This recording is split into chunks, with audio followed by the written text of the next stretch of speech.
Hello, നമുക്കറിയാം ഈ ചാടി ചാടി കളിക്കുന്ന ചില ആളുകളുണ്ട്. ഒരു ഇൻഡസ്ട്രിയിൽ നിന്ന് ഒരു ഓപ്പർച്യൂണിറ്റിയിൽ നിന്ന് വേറൊരു ഓപ്പർച്യൂണിറ്റിയിലേക്ക് ഇങ്ങനെ ചാടി ചാടി 1-2 മാസം ഒരു ബിസിനസ് ചെയ്യും. അത് കഴിഞ്ഞിട്ട് അത് പറ്റില്ല എന്ന് പറഞ്ഞിട്ട് അടുത്തേക്ക് ചാടും. അങ്ങനെ ചാടി ചാടി കളിക്കുന്ന ഒരുപാട് സംരംഭകരുണ്ട്. ഇവിടെ വരുന്നൊരു പ്രശ്നം എന്താണെന്ന് വെച്ച് കഴിഞ്ഞാൽ, ഇവരിത് ചെയ്യാനുള്ള കാരണം എന്താണെന്ന് വെച്ച് കഴിഞ്ഞാൽ, ഇവരുടെ ഒരു വിചാരം നമ്മൾ ഇൻഡസ്ട്രികൾ അങ്ങോട്ട് മാറിക്കഴിഞ്ഞാൽ, മാർക്കറ്റ് സ്പേസുകൾ മാറ്റി മാറ്റി പരീക്ഷ പോയി കഴിഞ്ഞ് കഴിഞ്ഞാൽ ഏതെങ്കിലും ഒന്നിൽ ക്ലിക്കാവും എന്നുള്ള രീതിയിലാണ് അത് ചെയ്യണത്. പക്ഷേ നമ്മൾ ഒന്നിലും വേണ്ടത്ര സമയം സ്പെൻഡ് ചെയ്യില്ല. വളരെ ചുരുങ്ങിയ സമയം മാത്രം സ്പെൻഡ് ചെയ്തുകൊണ്ട് അതിൽ നിന്ന് റിസൾട്ട് ഇല്ലാതാവാൻ നേരത്ത് നമ്മൾ അടുത്തയിലേക്ക് ചാടും. ഇപ്പോൾ ടീഷർട്ടിൻ്റെ ഒരു ബിസിനസ് നിങ്ങൾ തുടങ്ങി, നിങ്ങൾക്ക് വലിയ മെച്ചമില്ലാന്ന് ഒരു 2 മാസമൊക്കെ നിങ്ങൾ ചിലപ്പോൾ ചെയ്ത് നോക്കും, മെച്ചമില്ലാന്ന് കാണാൻ നേരത്തെ അടുത്തേക്ക് ചാടും. അപ്പോൾ ലേഡീസിൻ്റെ നെയ്റ്റിയുടെ ബിസിനസ്സിലേക്കായിരിക്കും ചാടുക. അവിടെയാണ് ഓപ്പർച്യൂണിറ്റി എന്ന് പറഞ്ഞാൽ അങ്ങോട്ട് ചാടും. അപ്പോൾ അവിടെ ചെല്ലാൻ നേരത്തും ഇതേ അവസ്ഥ തന്നെ. പിന്നെ അവിടെ നിന്ന് വേറൊരു സ്ഥലത്തേക്ക് ചാടും. അങ്ങനെ ഒരു വർഷം തന്നെ 4, 5, 6 ബിസിനസ്സുകളൊക്കെ പരീക്ഷിക്കുന്ന ആളുകളുണ്ട്. ഇവിടെ മനസ്സിലാക്കേണ്ട ഒരു കാര്യം എന്താണെന്ന് വെച്ച് കഴിഞ്ഞാൽ, നമ്മൾ തിരഞ്ഞെടുക്കുന്ന ഒരു മാർക്കറ്റ് ഡൈയിങ് മാർക്കറ്റ് അല്ലെങ്കിൽ, അതായത് അതിൻ്റെ ഡെത്തിലേക്ക് പോയിക്കൊണ്ടിരിക്കുക, അതിൻ്റെ ഓപ്പർച്യൂണിറ്റി ഡെഡ് ആയിക്കൊണ്ടിരിക്കുന്ന മാർക്കറ്റല്ല. ഒരു സ്റ്റേബിൾ മാർക്കറ്റ് ആണെങ്കിൽ നമ്മൾ കുറച്ച് നാൾ അതിൽ നിന്നാൽ മാത്രമാണ് നമുക്കിതിൻ്റെ കാര്യങ്ങളൊക്കെ പഠിച്ചെടുക്കാനായിട്ട് പറ്റുള്ളൂ.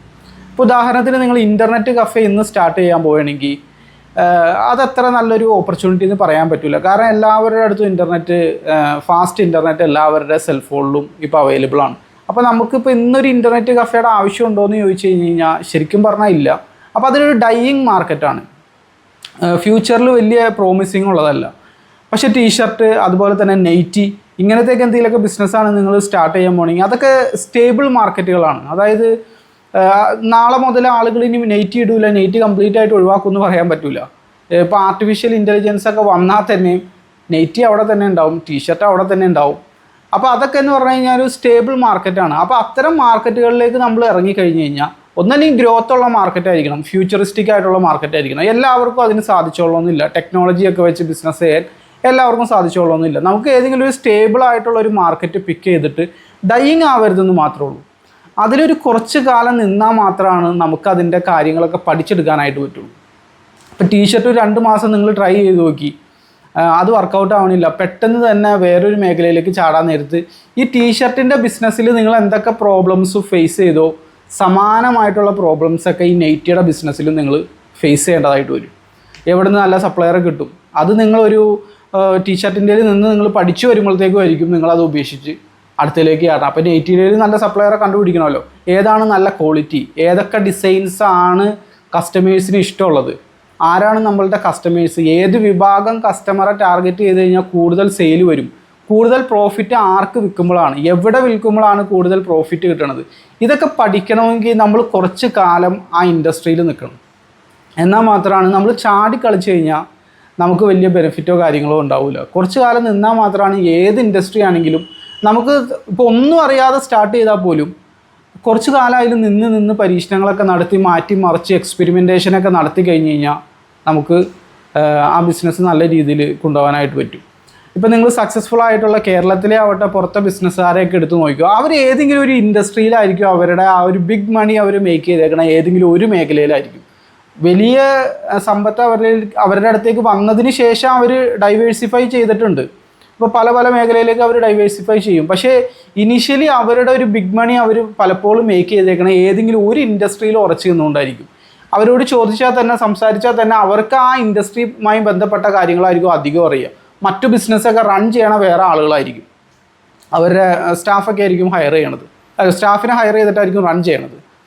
അപ്പോൾ ഏതെങ്കിലും ഒരു ഇൻഡസ്ട്രിയിൽ നമ്മൾ കുറച്ച് കാലം ഉറച്ചു നിൽക്കണം, നമ്മൾ ചാടി കളിക്കരുത്.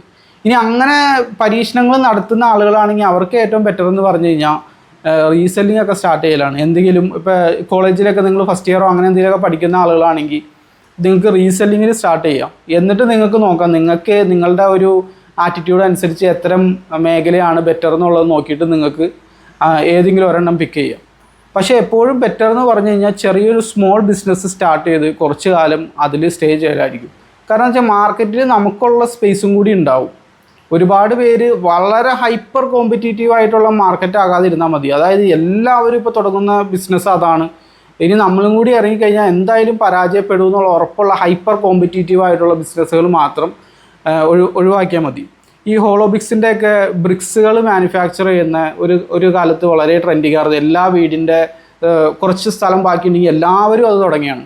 ഒരു പരിസരത്ത് തന്നെ 3ഉം 4ഉം ഈ ബ്രിക്സിൻ്റെ മാനുഫാക്ചറിങ് യൂണിറ്റുകളുണ്ട്. അപ്പോൾ എന്താണെന്ന് വെച്ച് കഴിഞ്ഞാൽ അവിടെ പ്രൈസ് വാർ വരാൻ നേരത്ത് നമ്മൾ കുറയ്ക്കേണ്ടതായിട്ട് വരും. ഒരുപാട് ഇത്തരത്തിലുള്ള എന്താ പറയുക, എല്ലാവരും ഇപ്പം അതാണ് ട്രെൻഡ്. അങ്ങനത്തെ ബിസിനസ്സുകൾ നിങ്ങൾ മാക്സിമം ഒഴിവാക്കി കഴിഞ്ഞ് കഴിഞ്ഞാൽ അത് നന്നായിരിക്കും. സ്റ്റേബിൾ ആയിട്ടുള്ളൊരു മാർക്കറ്റ്. ഇപ്പോൾ ടീഷർട്ട് ഉദാഹരണം പറഞ്ഞതാണ്, എല്ലാവരും അത് തുടങ്ങണമെന്നല്ല. ഇപ്പോൾ നെയ്റ്റി ആവട്ടെ, ടീഷർട്ട് ആവട്ടെ, ലേഡീസിൻ്റെ കുർത്തി ആവട്ടെ, അങ്ങനെ എന്തെങ്കിലുമൊക്കെ പലരും ചെയ്യണവരുണ്ട്. പല പല മേഖലകൾ പിക്ക് ചെയ്യണവരുണ്ട്. അതുപോലെ തന്നെ ഫുട്വെയർ ബിസിനസ്, ഇതൊക്കെ സ്റ്റേബിളായിട്ടുള്ള മാർക്കറ്റുകളാണ്. നമ്മൾ കുറച്ച് കാലം അതിൽ നിന്ന് കഴിഞ്ഞാൽ കസ്റ്റമേഴ്സിൻ്റെ ടേസ്റ്റ് മനസ്സിലാവും. ഏത് വിഭാഗം കസ്റ്റമേഴ്സിന് വിറ്റാലാണ് നമുക്ക് കൂടുതൽ പ്രോഫിറ്റ് കിട്ടാമെന്ന് മനസ്സിലാവും. എങ്ങനെ നമുക്ക് മാർക്കറ്റിംഗ് ചെയ്താലാണ് ഇത് കൂടുതൽ കസ്റ്റമേഴ്സിലേക്ക് എത്താം എന്ന് നമുക്ക് മനസ്സിലാവും. ഏത് മാർക്കറ്റിംഗ് രീതി ഉപയോഗിച്ചാലാണ് കൂടുതൽ കസ്റ്റമേഴ്സിലേക്ക് എത്താൻ സാധിക്കുന്നത്, ഇതെല്ലാം നമുക്ക് പഠിക്കണമെങ്കിൽ ഒരു നിശ്ചിത കാലയളവ് നമ്മൾ അതിൽ സ്പെൻഡ് ചെയ്യണം. ഇപ്പോൾ ഇന്നൊരു ബിസിനസ് തുടങ്ങി 1 മാസം കഴിയാൻ നേരത്തോ ഇത് ഇൻഡസ്ട്രിയുടെ പ്രശ്നമാണെന്ന് പറഞ്ഞ് നിങ്ങൾ അടുത്തേക്ക് ചാടും.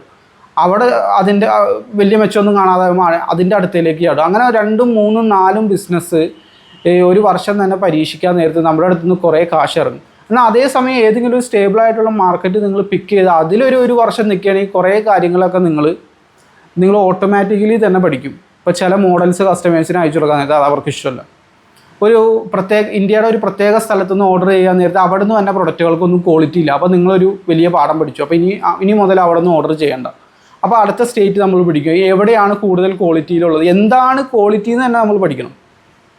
അത് പഠിച്ചു വരാൻ കുറച്ച് ടൈം എടുക്കും. ഈ ക്വാളിറ്റി എന്ന് ഉദ്ദേശിക്കുന്നത് എന്താണ്? ഇപ്പോൾ ഒരു കോട്ടൺ ബേസ്ഡൊക്കെ, ഗാർമെൻറ്റ് ബേസ്ഡൊക്കെ ആണെങ്കിൽ കോട്ടന് പല ക്വാളിറ്റികളുണ്ട്. അത് നമ്മൾ തിരിച്ചറിയണം. പല രീതിയിലുള്ള പ്രിൻ്റുകളുണ്ട്, പല രീതിയിലുള്ള എംബ്രോയിഡറി വർക്കുകളുണ്ട്. ഇതെല്ലാം നമുക്ക് പഠിക്കണമെങ്കിൽ കുറച്ച് ടൈം വേണം. അപ്പോൾ നമ്മൾ ചാടി കളിക്കാതെ ഏതെങ്കിലും ഒരു പ്രത്യേക മേഖല പിക്ക് ചെയ്തുകൊണ്ട് കുറച്ച് നാൾ അതിൽ സ്റ്റിക്ക് ചെയ്ത് നിൽക്കണം. ഇത് ശരിക്കും പറഞ്ഞാൽ സക്സസ്ഫുൾ ആയിട്ടുള്ള ബിസിനസ്സുകാരെ നിങ്ങൾ നോക്കിക്കഴിഞ്ഞാൽ മനസ്സിലാവും. അവരെല്ലാം തന്നെ ഏതെങ്കിലും ഒരു ഇൻഡസ്ട്രിയിൽ ഫോക്കസ് കൊടുത്ത് കുറച്ച് കാലം അതിൽ നിന്ന് ഒരു മണി മേക്ക് ചെയ്തതിന് ശേഷമാണ് അവർ ഡൈവേഴ്സിഫിക്കേഷൻ ചെയ്യണത്. ഇനീഷ്യൽ ടൈമിൽ നമുക്ക് വേണ്ടത് ഫോക്കസാണ്, ഡൈവേഴ്സിഫിക്കേഷൻ അല്ല.